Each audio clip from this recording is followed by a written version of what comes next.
Swadika and good evening and welcome to Thai PBS World Tonight. I'm Nabuna. I'm Frankenshi. And we'll begin tonight with the latest developments in Thai politics, especially with who the main opposition People's Party will support as the next Prime Minister. And the People's Party has resumed its meeting today to decide whether it will support the Pheu Thai or the Phumjai Thai parties or none of them in their bids to form a new coalition government.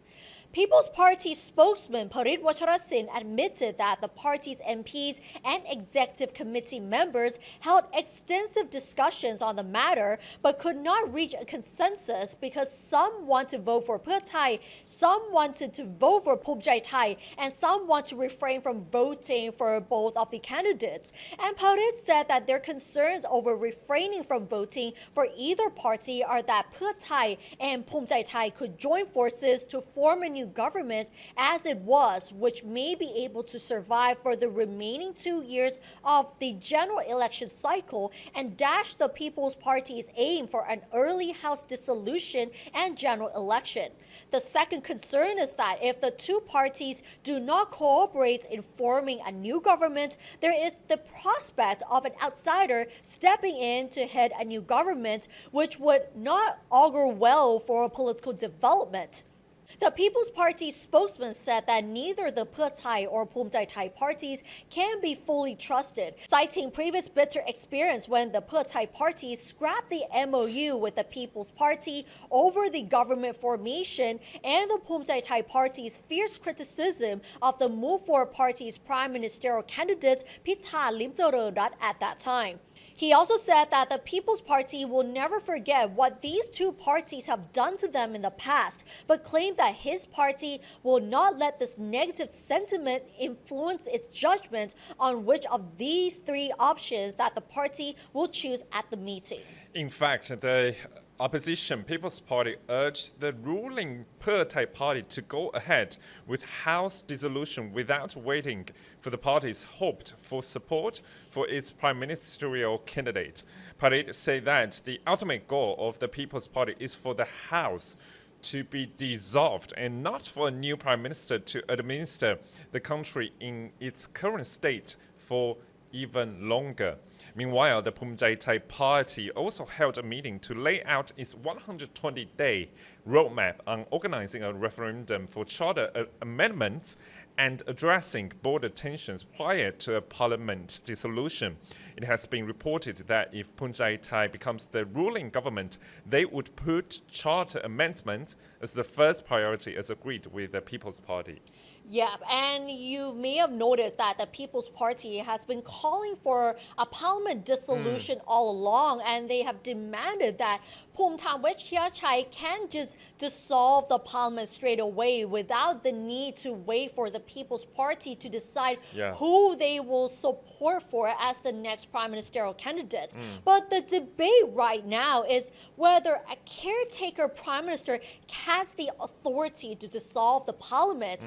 So the acting Prime Minister Phumtham Wechayachai said today that he does have the authority to dissolve the parliament, but for now the focus is on forming alliances in preparation for the parliamentary voting to select the new Prime Minister. But then many of the academics felt that this might not be possible because based on the constitution, the authority to dissolve the parliament lies with His Majesty the King to pave the way for a general election. And before this one to take place, the Prime Minister has to propose it first in order for the King to issue a royal decree. But in practice, it's usually the real prime minister, not the caretaker prime minister.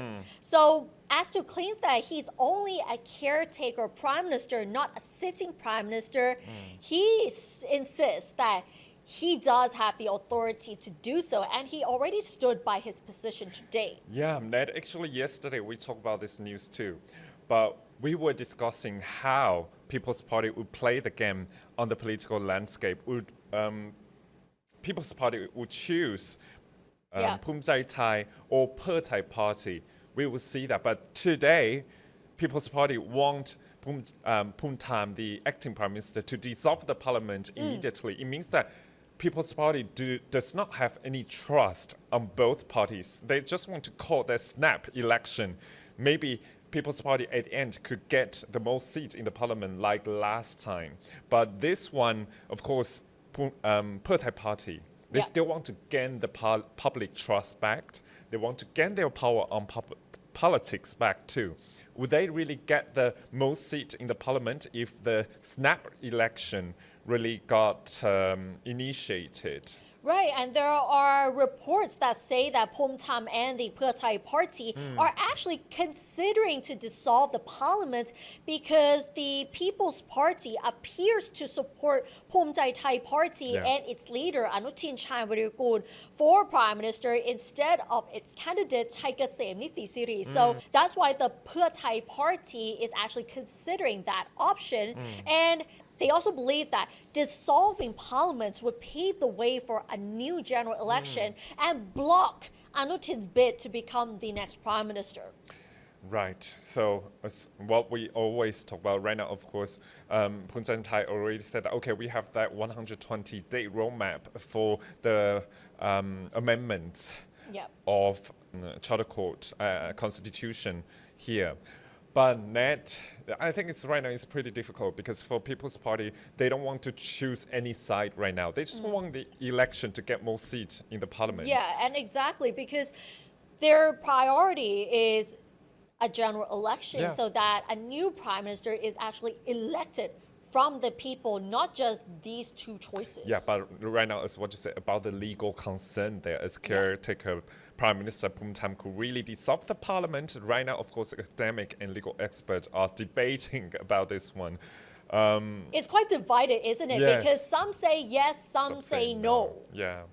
So it's hard. But then for those who say no, it's because the Constitution says that it must be a sitting prime minister, not a caretaker prime minister. But some people felt that there are still legal loopholes, and it does not say that which prime minister is it? Is it sitting or caretaker? If they are the prime minister, then they have the authority to dissolve the parliament. So there are two sides. It's what we said. No matter it's Phumtham Thai's Anutin or Thai's Thai Ghasem, they wouldn't call the snap election like the first day or first week of their tenure there. They want to sit there at least 120 days or 4 months there for them. Yeah, and you just mentioned the 120-day roadmap from the Phumtham Thai Party. One of their key priorities is to address the border tensions between Thailand and Cambodia. And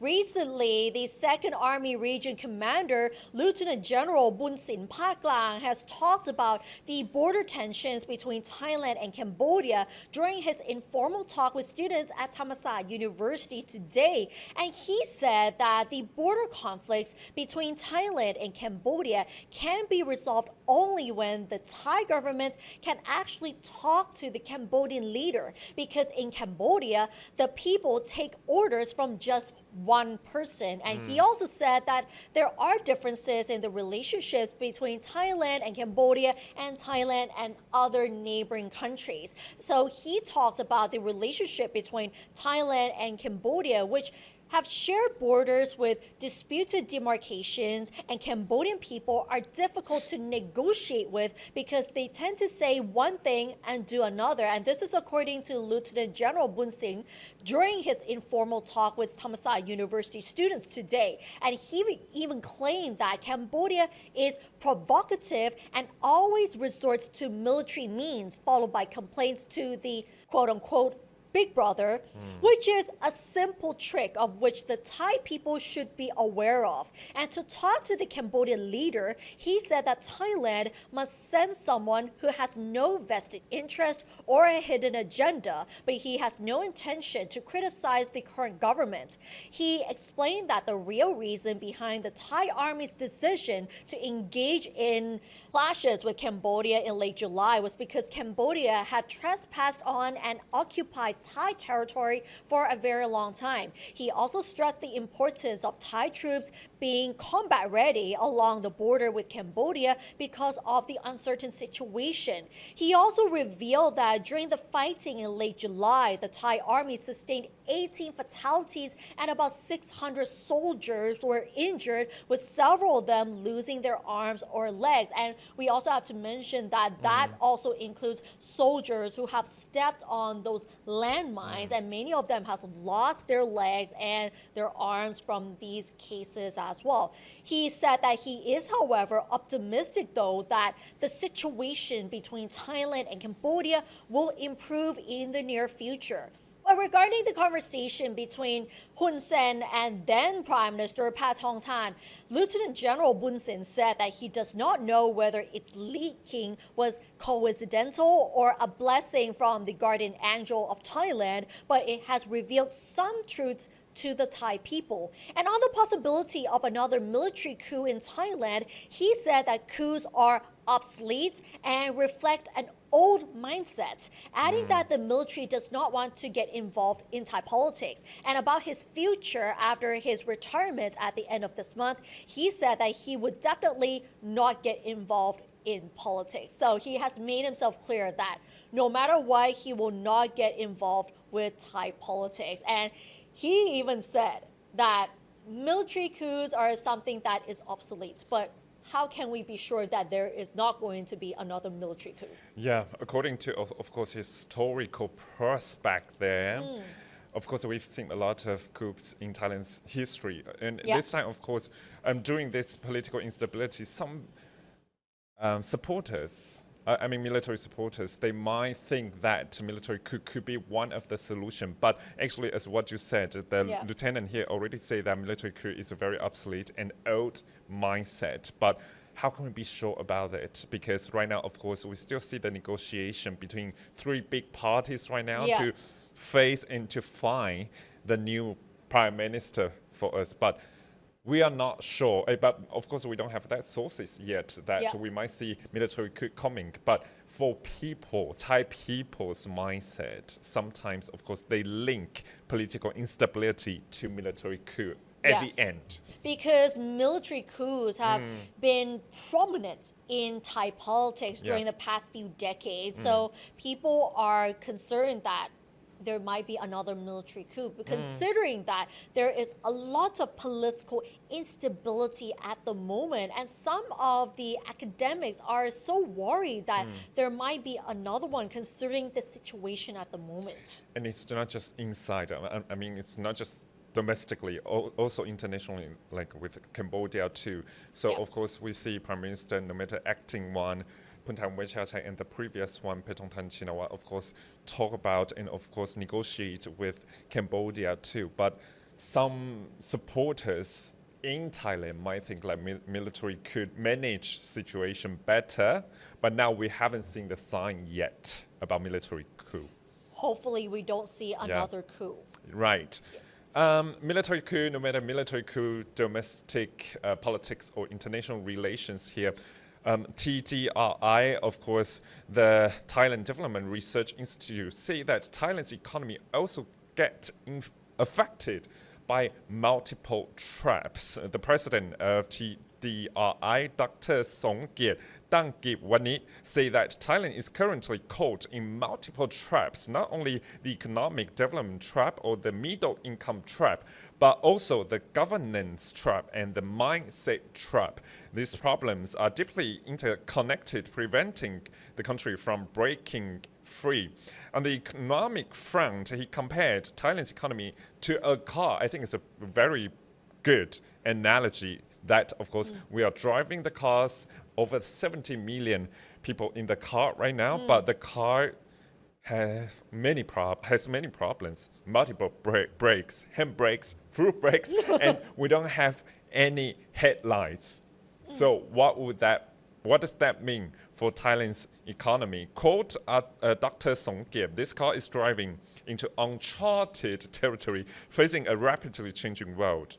Trade wars, technological wars, geopolitical conflicts, climate change, and the visible impacts of all these factors on labor markets, work methods, and livelihoods. Of course, AI technology can transform everything, but now what Thailand should do for that transformation. As for government economic policies, the TDRI president pointed out that, well, some parties in the past managed to achieve success through innovative policies, for example, the Thai Party's economic initiatives. So actually, Dr. Songkip talked about Thaksin policies then more than 20 years ago. During the Thaksin era, there were notable policy innovations such as 30 baht universal healthcare scheme, the village fund, and OTOP.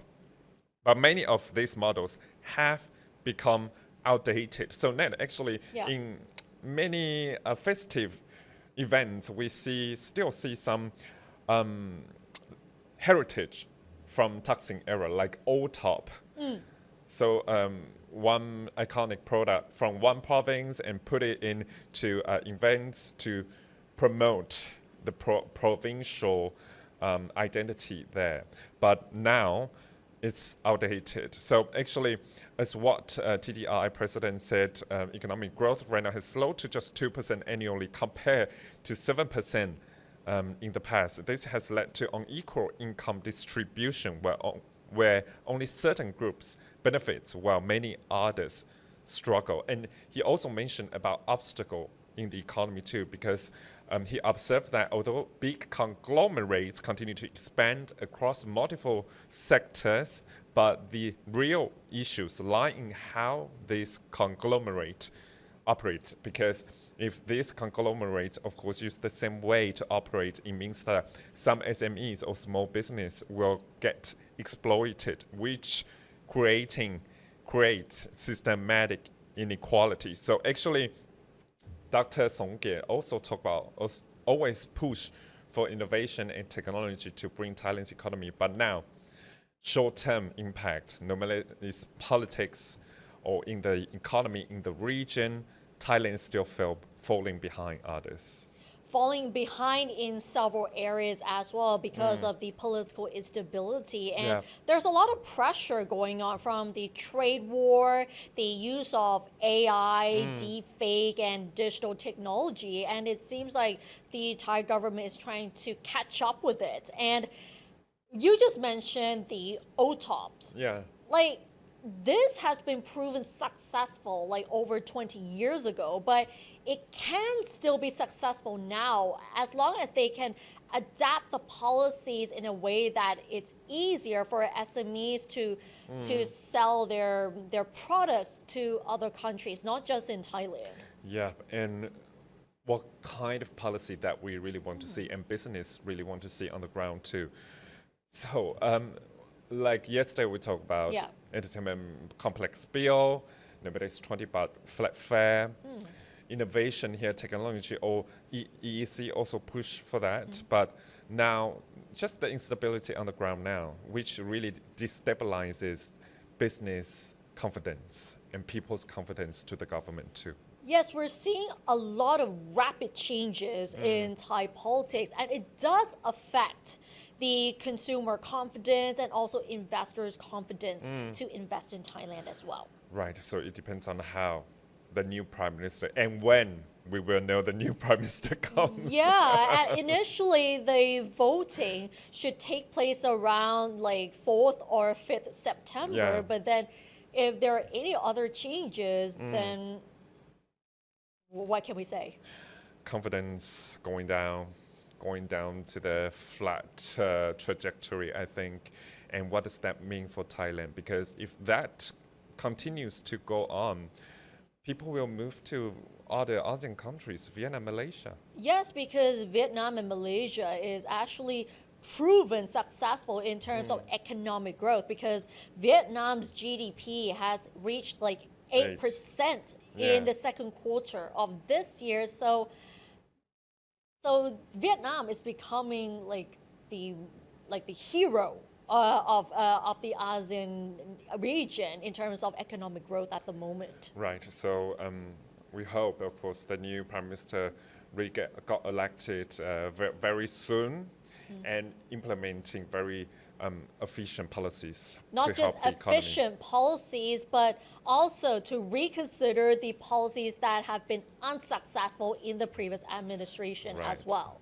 All right, and that's all for this edition of Thai PBS World Tonight. Join us every Monday and Tuesday at 6 p.m. on Thai PBS World's Facebook and YouTube Live. You can also follow us on social media and our website, thaipbsworld.com, for all the latest stories and analyses about Thailand. Thanks for watching, and we'll see you next week. สวัสดีค่ะ สวัสดีครับ